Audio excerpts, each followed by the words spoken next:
E você pode ter toda a instrução do mundo, se tiver o bloqueio, você não prospera.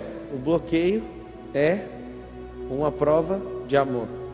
Pablo, que prova de amor que é essa? É seu cérebro não querendo que você se submeta a alguma coisa que foi bem pesado para você, que foi vexatória, que foi uma situação bem triste para você. Então o que seu cérebro faz? Ele não quer que você passe por isso novamente. Aquilo que na sua vida você não consegue crescer, o que vai acontecer? Você vai ficar paralisado, travado. E é por isso que você precisa achar esses bloqueios. Todo bloqueio tem um começo. Primeiro bloqueio, autoimagem. O que é autoimagem? É um espelho. Pablo, o que é o espelho? É o que outra imagem e semelhança fala a seu respeito. Olha que louco. É a forma que você se vê, mas como que construiu a autoimagem? Foi as falas que você ouviu de outras pessoas, as que você confia, o que elas falaram a seu respeito. Então, eu quero que você entenda, é muito simples.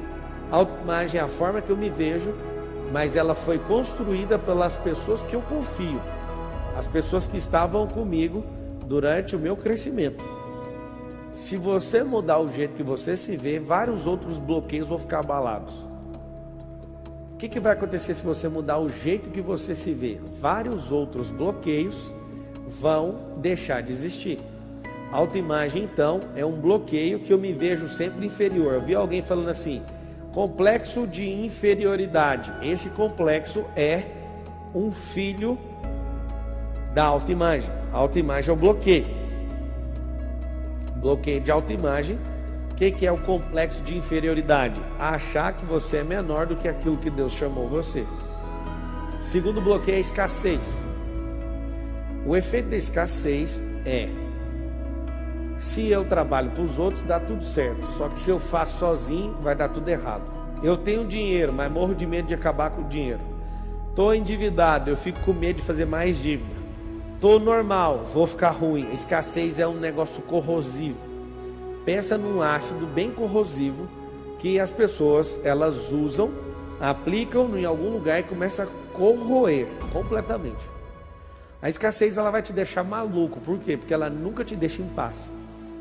Esse bloqueio de autoimagem, ele vai danificar muitas outras bases em relação ao que você pensa. Mas esse aqui de escassez vai fazer você afundar nas dívidas, vai fazer você perder o que tem, vai fazer você nunca ser livre. A escassez parece o seguinte: nunca tem combustível para chegar no lugar, nunca tem voz para falar o que precisa, nunca tem alegria para desfrutar. Olha só, você não está entendendo. A escassez, quando você está nas suas férias, você tem uma escassez. Aí você entra no desfrute, acontece uma coisa poderosa com você. Você não consegue desfrutar. Porque se você tem um dia para desfrutar, parece que não tem nada para desfrutar. Se você tem umas férias de 10 dias, a escassez não te deixa desfrutar. É assustador esse bloqueio. Esse bloqueio ele é assustador. Essa escassez, ela vai tirar você da rota da prosperidade. Quem é escasso morre de medo de perder posição. Essa pessoa, ela morre de medo de alguém passar ela na empresa. Ela morre de medo de tomar certas decisões. Tudo por conta de quê? Escassez. Quando você tem esse negócio, você reforça o padrão. Então não fale eu tenho, você vai falar eu tinha. 80% das pessoas têm um bloqueio de escassez. O que vai acontecer? Você não consegue passar no posto de gasolina sem olhar o preço. Você olha todos os preços de todos os postos. Pablo, mas eu tinha que olhar para colocar no lugar mais barato. Não, você tem que concentrar sua energia na geração de receita e não em despesa. Você tem que concentrar sua pressão inteira em custo e não em despesa. Despesa você tem que ter uma coisa que chama despesa zero. Você tem que baixar ela inteira. Tudo que não te dá retorno tem que ser zerado. Mas o custo não. O custo é aquilo que te dá retorno. Custo é aquilo que eu emprego energia e me dá retorno. Despesa é aquilo que eu ponho fogo no recurso. Então, quando uma pessoa não toma decisão, igual alguns de vocês, querem, mas não querem, a escassez está falando, você não vai conseguir. Alguns, por exemplo, não têm dinheiro, só que ao invés delas produzirem novas ideias, elas fazem o quê? Elas ficam morrendo de medo e vão viver 1 ano ou 2 anos parados na escassez.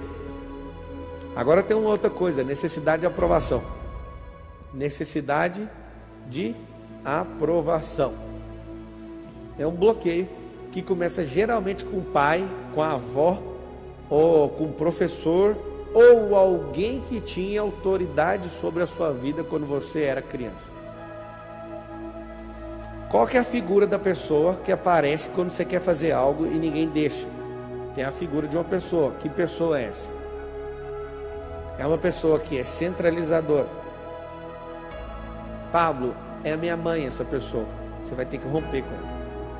Pablo é meu pai. Pablo é meu patrão. Tem gente que não tem coragem de pedir conta porque o patrão não deixa. Se o patrão não aprovar, ele fica lá mais 10 anos. Cuidado, viu, com os P's, os programadores do seu cérebro. Na sua formação, pessoas importantes podem virar o centro da aprovação. Às vezes um primo mais velho, imagina que tanto de P que não tem em volta. Anota aí esses P's: um parente, um primo, um professor, um político, seu pai, um pastor, um padre. O que são essas pessoas? São as pessoas que têm autoridade. Lembra que essa figura da paternidade envolve a mãe também. Olha que coisa louca. Tem outra figura do padrasto. Eu também já tive. Tudo com P. Que loucura é essa? Tudo com P. Eles são programadores. P de programadores. Eles são programadores. Aí tem a figura mais poderosa, o patrão. O patrão é com o quê? Com P. O que acontece? Quando você descobre que esses caras, que são programadores, eles podem arregaçar sua mente, ou eles podem desprogramar sua mente. Existem os P's que programam e os P's que desprogramam. Aí você fala: meu Deus do céu, Pablo, quem é você? Eu sou o desprogramador. E eu falo: corre, vá para a liberdade. Tem pessoas que se curvam. O Papai Noel são as pessoas que vivem. Olha a programação do Papai Noel. Pessoas que vivem acreditando numa data que talvez a vida vai mudar por causa da data. A única data que pode mudar a sua vida não é no Natal, é hoje. Eu acho que você tem que tomar muito cuidado com os programadores. Muito cuidado com os programadores, porque eles vão programar você e isso vai ser um grande problema na sua vida. Necessidade de aprovação. Quem é que colocou necessidade de aprovação em você? Agora você vai fazer o teste. Foi qual P? Foi o P de programador, foi o P de autoritário. E dificilmente você teve um pai que te ensinou a liberdade. Pelo contrário, os pais, por insegurança e pelos bloqueios que eles carregam, eles te ensinam da forma errada.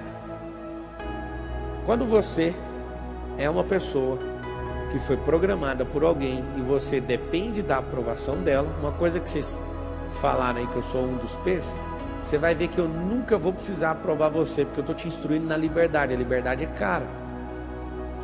Quando você perceber que esses P's com autoritarismo e não com autoridade é diferente de autoritarismo, não na liberdade, mas na prisão emocional, te ensinaram, você vai ver o prejuízo, de vida que você tem. Você vai perceber o grande prejuízo que você tem. Quem são os seus programadores? Deus não programa o homem, porque Ele deu liberdade. Deus dá um chamado, é uma ligação para o coração.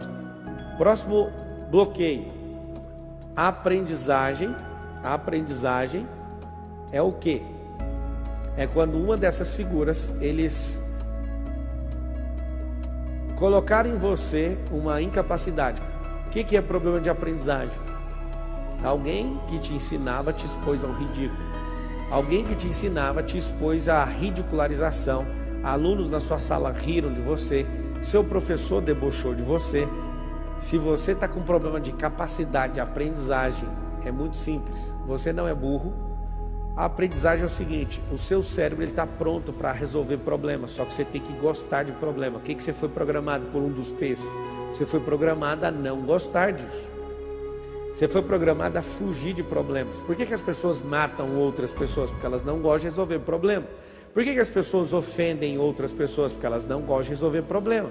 Por que as pessoas processam as outras pessoas? Porque elas não gostam de resolver problema. Eu amo problema, eu não gosto de transferir problema meu para os outros.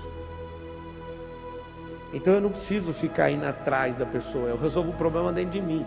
Se eu vejo que tem gente que está com raiva de mim, eu avalio que o problema é meu e desconecto a pessoa, acabou. O que eu tenho que fazer não é aprender com os meus problemas, eu tenho que governar os meus problemas. Inclusive eu tenho que aprender a criar problema, porque eu vou ser conhecido na minha vida, em vida ou na morte, por duas coisas que eu fiz: os problemas que eu criei e os problemas que eu resolvi. Só se ofende quem não é humilde. Eu vou te ensinar uma coisa: para de se ofender. Isso é muito egocentrismo, é muito ego da sua parte. É muita infantilidade você se ofender com a pessoa que quer te ajudar, e principalmente a que não quer te ajudar ainda está te ajudando. Esse problema de aprendizagem é mais uma mentira que seu cérebro conta para não gastar energia. O que é todo bloqueio? É aquilo que eu preciso manter você no cativeiro para você não gastar energia. Próximo, bloqueio paterno. Eu descobri uma coisa: quem é pai e mãe escreve assim: eu sou pai ou eu sou mãe. Escreve aí. Eu não sou pai dos meus 4 filhos. Eu descobri uma coisa muito importante: eu sou treinador. Não existe um bom pai, na verdade. O bom pai é Deus. Eu quero que os meus filhos não lembrem de mim, o respeito que eles têm por mim, porque sou o pai deles, porque vim primeiro. Isso aí já é uma obrigação deles olhar assim para mim. Eu quero que eles olhem para mim, a primeira coisa que eles pensem sobre honestidade é o Pablo Marçal. Eu quero que a primeira coisa que vem na cabeça dos meus 4 filhos, quando eles pensarem em riqueza, é assim, ó, é meu pai. Quando eles pensarem em liberdade, a primeira pessoa que vem na cabeça deles é meu pai. É o Pablo Marçal, meu treinador. A primeira coisa que quando eles quiserem desistir, eles lembrarem desde pequenos, eu empurrando eles, pondo pressão nas costas e falando assim, ó, você consegue o que você quiser. Eu sou um bom treinador, isso eu sei. Mas eu não perco meu tempo sendo pai. Por que eu não perco? Porque eu estou treinando, esses caras precisam de carinho, eu estou treinando amor neles. Uma das coisas que eu mais faço todos os dias é pegar eles no colo, olhar eles nos olhos. Você é um treinador. Seus pais não pensaram em treinar você, seus pais pensaram em fazer algo com você que você não passa nele nem nos familiares. E aí eles foram só pais, mas na verdade não foram, porque se eles tivessem sido, você não estava essa loucura aí. Então esse bloqueio paterno representa mais de 80% do bloqueio da terra. Quando você descobre isso aqui, ó, dica poderosa: não precisa perdoar seus pais. Perdoe seus pais. Próximo bloqueio: passividade. É um bloqueio que falta explosão, falta paixão. O passivo, ele fica se afundando como um carro na lama e vai até bater o eixo no chão. O que eu quero que você entenda é que a passividade é um bloqueio nojento. Quando você está se envolvendo nisso, você fica sempre paralisado no problema, na alegria, na tristeza. Você precisa sair do lugar. A passividade vai fazer você se ferrar na vida. A passividade vai fazer você nunca viver os melhores dias, nunca morar numa grande casa, nunca andar num carro que a sua alma deseja, nunca ter uma grande empresa, nunca ter amizades poderosas, nunca visitar lugares maravilhosos, nunca ter descanso, porque você é um passivo. A passividade faz isso. A passividade fica deixando para amanhã o que não tem nada para fazer, porque só tem para fazer hoje. Você tem que estar presente, ativo e na realidade, está no agora, senão você não prospera. O 7 é perfeccionismo. Perfeccionismo é uma tecnologia criada pelo diabo de imitar a perfeição. Deus é perfeito. Quando ele veio na terra através de Jesus, que foi 100% homem, ele era perfeito. Você nunca viu Jesus querendo agradar absolutamente ninguém. Ele não agradava absolutamente ninguém. Ele nunca agradou uma única pessoa. Nunca. O perfeccionismo é quando eu crio um mundo ideal e saio do mundo real e não tem resultado, porque no mundo ideal não tem resultado. Quando eu me ofendo com as pessoas, eu sou perfeccionista. Quando eu quero fazer as coisas maravilhosamente bem, eu nunca inaugurei absolutamente nada, porque eu não sou perfeccionista. Eu começo com o melhor que eu tenho. Vários de vocês estão se privando de viver uma liberdade porque são perfeccionistas. Que ser perfeccionista vai fazer você não viver a realidade. O perfeccionismo é quando eu submeto o mundo real à minha idealidade, ao meu ideal. Agora, existem pessoas que são perfeccionistas e que têm necessidade de aprovação. São duas coisas completamente diferentes. Agora, quando você tem as duas, você está fudido. Escrevam assim, vocês que carregam essa merda, escreva assim: eu preciso me libertar do perfeccionismo. Eu não inauguro nada. Eu não inaugurei resort, eu nem terminei a obra, já teve uma casa lá poderoso. Já enterramos 20 milhões de reais naquele negócio, só de reforma. Aí você fala para mim: Pablo, que doideira é essa? A maior oficina de luxo do Brasil é minha. Não precisa inaugurar nada, não precisa ser idealista em nada. O que você precisa é absolutamente ser uma pessoa no mundo real. Eu vou alcançar a liberdade. Eu vou alcançar a liberdade de uma forma bem simples, desbloqueando. A liberdade, ela é conquistada nos desbloqueios, não no dinheiro que alguém coloca na sua mão, não no elogio que alguém te dá. A liberdade é quando você não é obrigado a fazer nada.